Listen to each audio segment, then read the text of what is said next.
Já com Banguela. Então, estou pensando em me mudar para Londres, procurar algumas terras novas ali para me mudar, porque eu já cansei desse ar aqui da Transilvânia. Eu adoro o clima de lá, você vai adorar. Eu fico lá matando vampiro o tempo todo. Opa! Tudo bem com você? A gente não te viu aí, mas agora a gente vai bater um papinho aqui, porque meu nome é Juan Helsing. E eu sou o Conde Jairo. E a gente veio hoje aqui para falar sobre essa obra inacreditável. Ah, e detalhe, a gente é também conhecido como Editora Ronina nas horas vagas. Nós somos vampiros e caçadores. Exatamente. Eu adorei, inclusive, o seu outfit, cara. Hoje eu Adorei estou o seu... aqui com a minha capa vampiresca e eu mesmo que fiz, viu? É mesmo, cara? Eu mesmo fiz. Caramba, inacreditável. E eu tô aqui com o meu famoso sobretudo de professor, né? Todos os professores, demonologistas, é tipo como se fosse o outfit dos caras. É tipo uniforme. Né? E a gente veio aqui para poder falar sobre Drácula de Bram Stoker, essa obra inacreditável, super bem executada e que é, na minha opinião, um dos poucos livros que a gente pode cravar na história como atemporais. Exatamente. Para quem segue a gente há mais tempo, conhece a Editora Ronin há mais tempo, nós gostamos de ensinar bastante coisa para vocês, então nós damos dicas de escrita, até de marketing também, sobre publicação e tudo mais.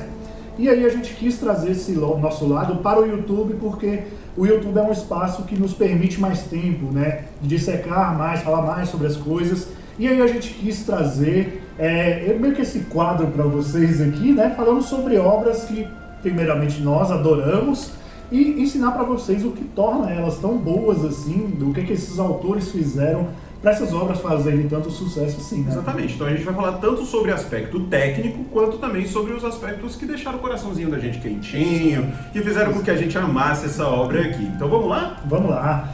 Então, para quem não sabe ainda, eu tava vivendo na caverna, esse daqui... Dá um brinde aqui, cara. Dá um brinde aqui no nosso... Isso aqui é safra o quê? Esse daqui, ó, é O Positivo. Safra O Positivo. Então vamos lá, vamos começar. Para quem estava numa caverna... Para quem estava vivendo na caverna, nunca ouviu falar, esse daqui é Drácula de Bram Stoker, nessa edição maravilhosa da Dark Side. Mandaram super bem, cara. Super o livro bem. ficou com acabamento Eles inacreditável. têm outras edições, mas essa daqui eu acho que é a mais bonita de todas. Sem dúvida também acho. E, para quem não sabe, esse livro, o que torna esse livro tão bom assim, né? Por que ele foi tão marcante, tanto para a época dele, que foi 1897. 1897. Estamos falando de um livro fruto do seu tempo também, tá, pessoal? Exato. Então a gente tem que entender que dentro dos parâmetros técnicos que a gente vai abordar aqui, a gente também está falando de coisas que eram utilizadas lá que não são mais utilizadas hoje, porque houve toda uma subversão dessas regras. Até porque houve uma evolução de saberes, Sim, claro. da narrativa e tudo mais. Mas mesmo assim, esse livro foi bastante marcante para a época, tanto é que o que a gente conhece hoje sobre a mitologia dos vampiros veio desse livro. O que a gente conhece sobre o mito do Conde Drácula, né, que foi inspirado na figura histórica, também veio desse livro. Mas por que ele é tão bom assim, né? Esse livro ele tem dois estilos de romance. Ele é um romance tanto gótico quanto romance epistolar. A gente vai falar dos dois aqui, mas vamos concentrar primeiro no romance gótico, que naquela época era um estilo literário que estava muito em alta, então você tinha enxurradas de obras nesse estilo, porque eram obras mais, vamos dizer assim, simples de serem escritas, né? Porque você tem uma trama que é centrada basicamente na luta entre o bem e o mal. Você tem ali o grupinho de heróis e você tem o mal, o vilão, que é uma figura central ali, certo? Exatamente. Então essa questão também é muito legal a gente colocar aqui um parêntese nisso. Essa escolha por você não colocar tons de cinza em personagens, né? Você não colocar várias facetas da mesma persona. Então é um personagem que ele é mal, mas ele tem uma motivação por ser mal, porque maltrataram a família dele, Passado ou qualquer trágico, coisa, tipo, né? o famoso passado trágico. Então por que a gente não tinha essa escolha feita aqui na época? Porque da mesma forma que você precisava facilitar a produção, ou seja, tanto para a pessoa escrever, a pessoa também tinha que ter uma facilidade muito grande de consumir essas obras. Então a gente tem que entender que hoje em dia, por exemplo, a gente pode, meu irmão, tem várias obras aí para a gente poder consumir. Então a gente vai ver várias formas e várias subversões da mesma regra. Mas naquela época você precisava facilitar também o entendimento do público. Então por isso que você tinha que deixar bem claro quem é o vilão da história, você deixar bem claro quem é o mocinho da história, ou os mocinhos, os heróis, e você não abrir margem para diferentes interpretações. Então você tinha que... O mal é mal e o bem é bem. Exatamente. Só para vocês terem uma noção do que é essa diferença, no filme Drácula de Bram Stoker, do Francis Ford Coppola, o Drácula no filme, ele tem motivação. Então, ele é um sujeito apaixonado e tem todo esse lance com a Mina, primeiro com a esposa dele, né, depois com a Mina Harker. E ele primeiro faz essa renúncia a Deus e à igreja, e aí por isso que ele é amaldiçoado e se torna o vampiro, né, que a gente conhece. No livro não, no livro ele é simplesmente um vampiro e ponto final, é isso que ele é. Você não precisa de uma origem, você não precisa de uma explicação de absolutamente nada. Ele é mau e pronto, entendeu? Tanto que no livro, qual é a jornada dele no livro? Ele começa na Transilvânia, o começo do livro é ele na Transilvânia encontrando com o Jonathan Harker, que o Jonathan ele vai fazer essa consultoria com o Drácula, porque ele quer se mudar para Londres, né? Então ele vai fazer essa consultoria com o Drácula para discutir termos legais ali com ele. E depois disso ele consegue ir para Londres, começa a tocar o terror lá até que ele encontra o seu fim em Londres mesmo, né? Mas só para você ver, no filme você tem um personagem que é apaixonado, renuncia à igreja, não sei o que, amaldiçoado e tal, não sei o que, e aqui não, aqui só tem um cara que cansou de fazer maldade em um país e quer se mudar para outro para fazer maldade lá. É isso. A motivação do Drácula no livro é tacar o puteiro em Londres. E é isso aí, cara. Don't come to my house or else I'll suck your dick. Blood. I'll suck your blood. Shit. Então olha só que loucura, cara. A gente tem duas interpretações da mesma obra, óbvio que em mídias diferentes, mas o filme do Coppola ele já mostra pra gente, ele já abre um leque que faz com que a gente entenda o fruto da sua época. Aqui a gente vê um fruto da época, 100 anos depois a gente tem uma outra visão da mesma obra, só que nela você precisa entender as motivações. Na verdade, você precisa entender o personagem, não necessariamente as motivações dele, porque em ambas as obras existem motivação. Exato. Só que em uma motivação você precisa ter empatia por ela e na outra você não necessariamente precisa ter. Então, quando você coloca um passado trágico, onde tem um amor e na verdade é só um ser incompreendido que vaga por aí a eternidade, você consegue se identificar. Porque afinal de contas você pode ter também o seu amor e aí na mesma hora você tem a empatia sobre o personagem. Exato. Só que nessa época aqui não, meu irmão. Os romances góticos é tipo assim, ó, tem um vilão aqui, pronto, acabou, você tem que engolir a seco isso daqui, não tem que gostar desse cara não. Exatamente. Mas aí vocês podem se perguntar, né? Mas então se Drácula de Bram Stoker era mais um romance gótico da época, igual vários outros que teve na mesma época, foram lançados na mesma época, por que ele se diferenciou tanto assim, né?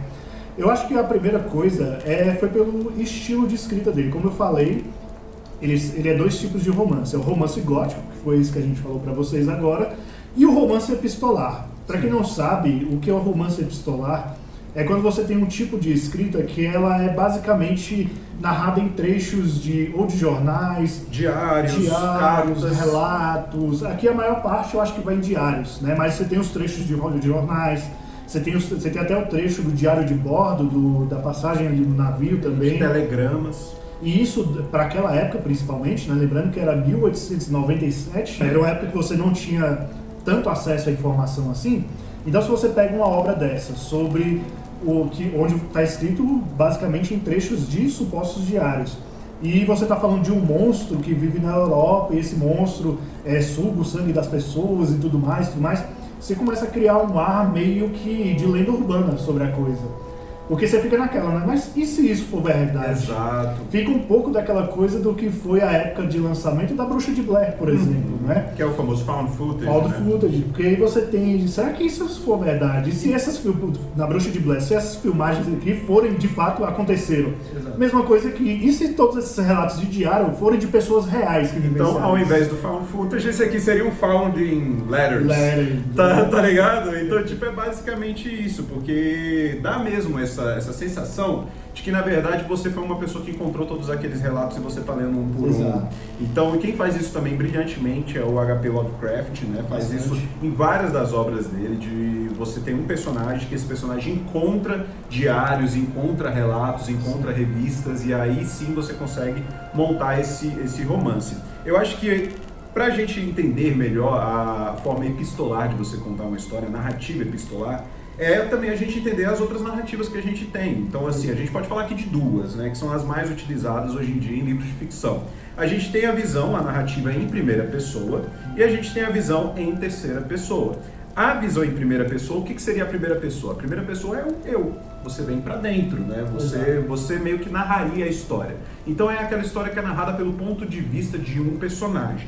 Já a terceira pessoa, ela vai ser o ele, ou seja, é um narrador que ele é onipresente, onisciente, Exato. e ele só conta a história. O personagem, ele não necessariamente ele vai narrar aquela história, vai ser um ser extra, é como se fosse basicamente alguém que está assistindo aquilo de uma outra perspectiva. E cada uma delas tem seu ponto positivo. Vantagens, né? Quais são os pontos positivos, por exemplo, da primeira pessoa ali? Então, quando você tem uma narrativa que ela é feita em primeira pessoa, você possui a vantagem de mergulhar na psique e nas emoções do personagem. Isso. Então é porque basicamente como você leitor, tivesse lendo os pensamentos daquele personagem naquele momento. Então você sabe exatamente quais são as opiniões dele, o que ele está sentindo. Você consegue mergulhar, de fato, muito mais nas emoções dele. Em contrapartida, você perde a sua noção não perde a noção de espaço, mas você perde o seu poder de saber o que acontece em outros lugares, porque como você está preso no eu, assim como o Juan Van Helsing falou, você está preso no eu, o seu eu está preso naquele ambiente, então ele não sabe o que acontece em diferentes ambientes. Ou seja, você fica muito preso naquilo, você mergulha mais no interior do personagem, mas você perde espaço. Porque se eu estou narrando, por exemplo, uma coisa que está acontecendo aqui, nesse maravilhoso castelo da Transilvânia aqui, se eu estou narrando algo que está acontecendo aqui, e o ponto da história ele parte da minha perspectiva, eu não consigo narrar o que está acontecendo em Itaquaquecetuba, porque eu não estou lá. Então, se eu não estou vendo, eu não tenho como te contar o que está acontecendo. Já a terceira pessoa, ela vai ajudar muito na questão da ambientação, né? Porque justamente eu não tenho esse pequeno problema do meu personagem precisa estar lá naquele local para poder me contar o que está acontecendo. Numa narrativa em terceira pessoa, eu posso contar o que está acontecendo em qualquer lugar, né? Exato. Então eu posso pular de um canto para o outro da forma que eu quiser. Só que aí tem esse problema de eu não conseguir dar uma cadência muito grande para os acontecimentos na questão da psique dos personagens. Então não tem como eu mostrar tanto assim sentimento com uma propriedade tão grande, porque não é um personagem me contando o que ele está sentindo. Exato. Então eu tenho que usar de outros artifícios, eu tenho que fazer com que o leitor entenda que esse personagem ele está ou emocionado, ou raivoso, ou apaixonado, de uma outra forma, sem eu ficar focando muito na questão do personagem falando, eu estou sentindo isso. Então, cada uma das narrativas, ela tem os seus prós e contras. Exato. Mas, na minha opinião, uma narrativa que é a narrativa epistolar, ela meio que consegue transitar entre os dois mundos, porque a partir do momento que ela consegue me contar o que está acontecendo em Itaquaquecetuba, o que está acontecendo aqui em Brasília, ela consegue... Brasília não, Transilvânia. Brasília, eu nunca ouvi falar. Vocês fiquem espertos. Eu tô querendo ir pra Londres. Então, da mesma forma que ele consegue me mostrar o que está acontecendo em diferentes lugares, ele também consegue mergulhar dentro da personalidade desses personagens e mostrar os sentimentos. Exato. Então, cara, na minha opinião, é uma excelente forma de você contar uma história. Eu achei genial a forma com a qual isso foi feito no Drácula e foi feito em outras obras também, mas aqui me deu esse tchanzinho de realmente eu ter a sensação de que eu encontrei relatos e de você, assim, se você quer mergulhar realmente na questão do terror psicológico, é bem legal você ler isso daqui como se fosse realmente cartas encontradas e você usar um pouco da sua criatividade para ajudar na sua imersão. Não é questão de medo não é questão de medo não, entendeu? Eu não tô com medo desse lugar aqui não, mano, mas ó... Não, dá não, eu vou embora, pessoal, dá não, valeu. Para quem quer escrever contos ou romances completos, né, que sejam mais nesse tom documental, por assim dizer, se você quer deixar essa pulga atrás da orelha do seu leitor de mas se essa história for real, então às vezes você nem precisa voltar para o próprio terror em si, mas o romance epistolar você pode levar ele para outros gêneros também. Então você pode escrever, por exemplo, uma história de ficção científica de forma com romance epistolar, então seriam relatos de viajantes no espaço, tal, não sei o quê. Ou mensagens eletrônicas que se perderam no tempo. Juan, Jairo, mas nessa época era carta que era utilizado, então não dá para eu usar isso para um romance atual, porque que se passa em 2022, porque ninguém usa carta mais. Cara, mas você pode contar isso como, por exemplo, uma gravação de um podcast, ou um e-mail, ou mensagens de WhatsApp. Você usar a criatividade, galera. Dá para aplicar uma narrativa epistolar nos dias atuais e contando histórias atuais, sim, sem problema. E eu acho que se alguém fizesse alguma parada assim parecido, pelo menos eu não tive contato recentemente com algum livro que fosse assim, eu acho que ia ser bem legal, ia ser uma proposta diferente. Exatamente.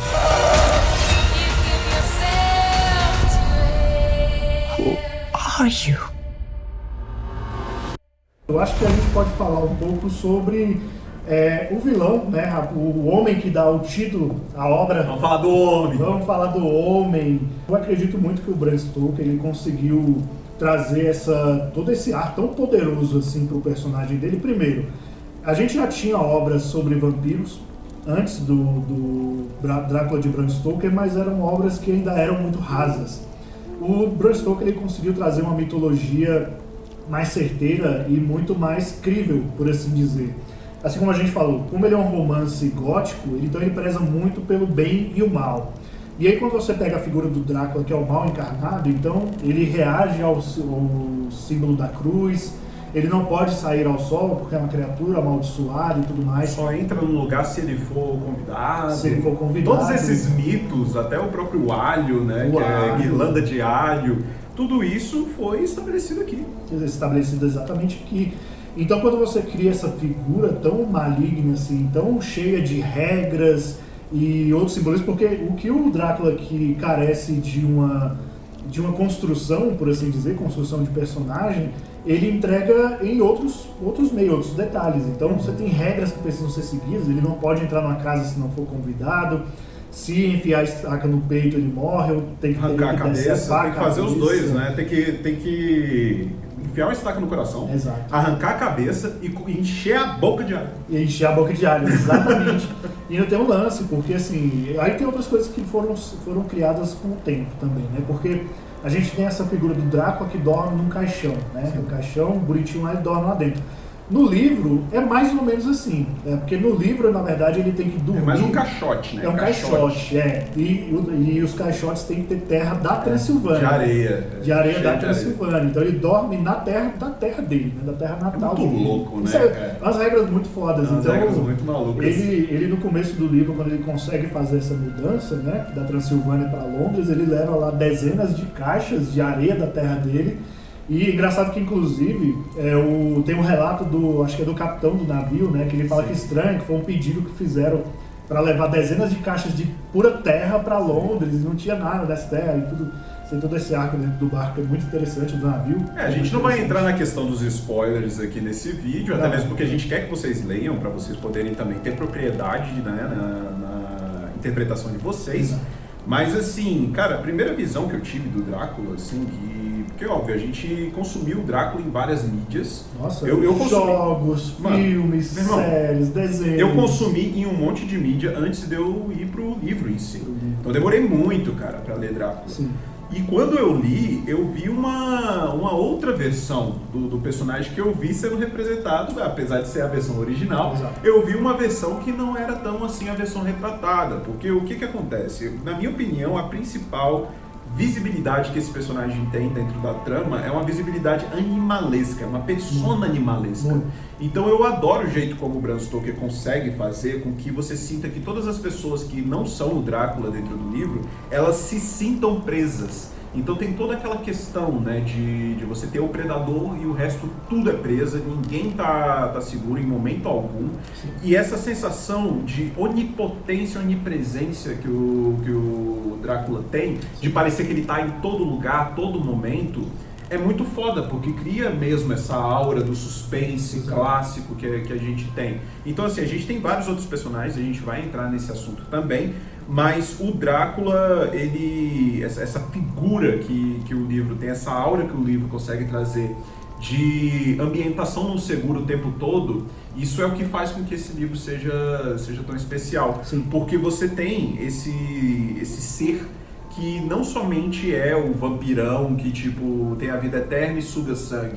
Não, cara, é um bicho que vira névoa, é um bicho que vira lobo, vira a porra toda, controla o tempo. Então, tipo, você fica assim, meu irmão... Ele é um vilão extremamente poderoso. Extremamente poderoso. Então, assim, você fica naquela, você teme pelos personagens porque você consegue ver o tanto que esse vilão consegue arquitetar as coisas à sua volta, sabe? E ter o controle de cada coisinha, de cada situação que está acontecendo. Então, essa tensão o tempo todo que você sente, apesar de... Porque na hora que a gente fala que é um romance epistolar, as pessoas ficam, mas aí é carta, é relato, eu não vou curtir essa parada porque vai ser arrastado. Meu irmão, é um livro extremamente frenético. Ele é frenético. Então, assim, você fica, cara, é um livro que foi escrito em 1897 e tem um ritmo frenético tal qual a gente não vê em muitas obras atuais. A gente olha assim e fala, cara, tem muito romance atual que é muito mais arrastado do que algo que foi feito há séculos atrás. Então, assim, é muito louco você ver a forma com a qual esse escritor conseguiu deixar as coisas ao seu modo, assim, e ter o controle total dessa narrativa no seguro. É bem legal. O cara é foda, patroa. Enfiou no rabo dos dois sem vaselina.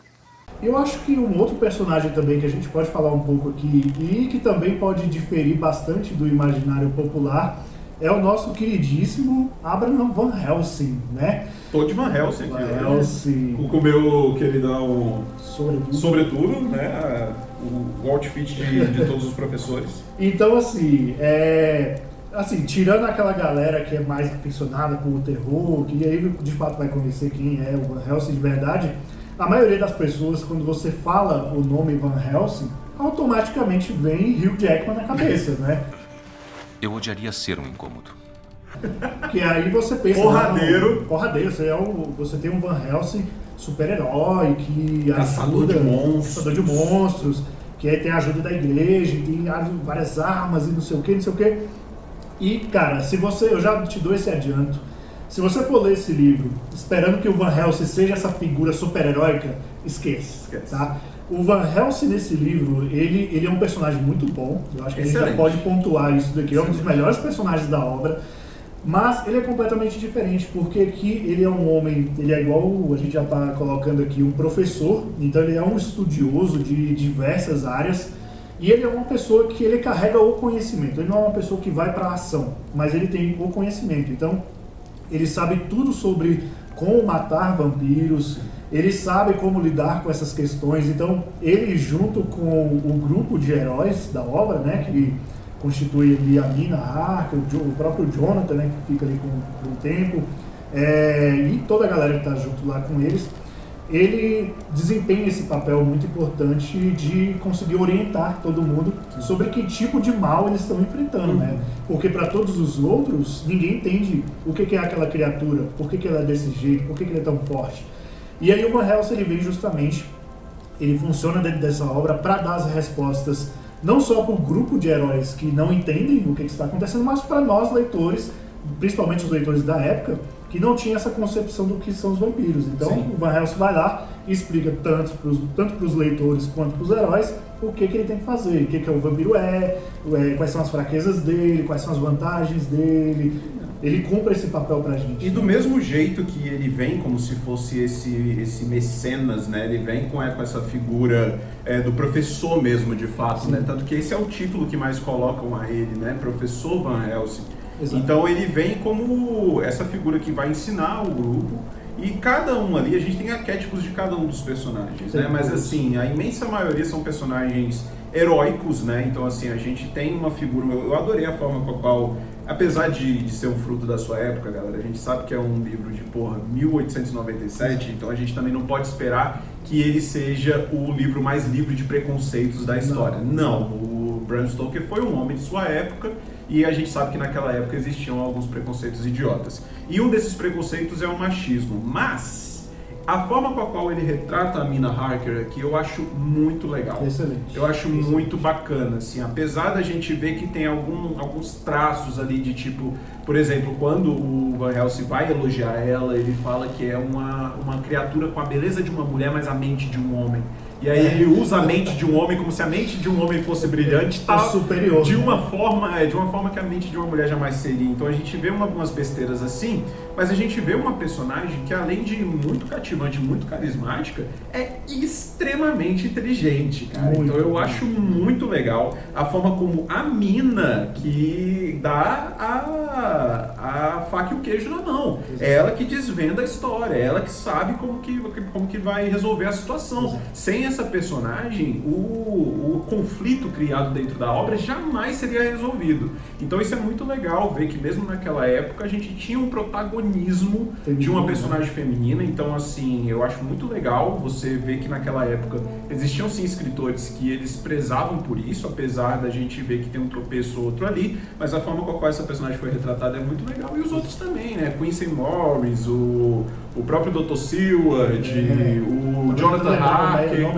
o Jonathan Harker também. Então assim, todos os personagens são extremamente cativantes. É óbvio que a gente vai ter as limitações do tudo é bom e tudo é mal. Então, pô, eles não são personagens que entregam pra gente nenhuma outra faceta, não são personagens que são um pouco quebrados ou tem algum tipo de pensamento duvidoso. Não, cara, são personagens 100% bons e tudo que eles fazem é moral e tudo que eles fazem é ético.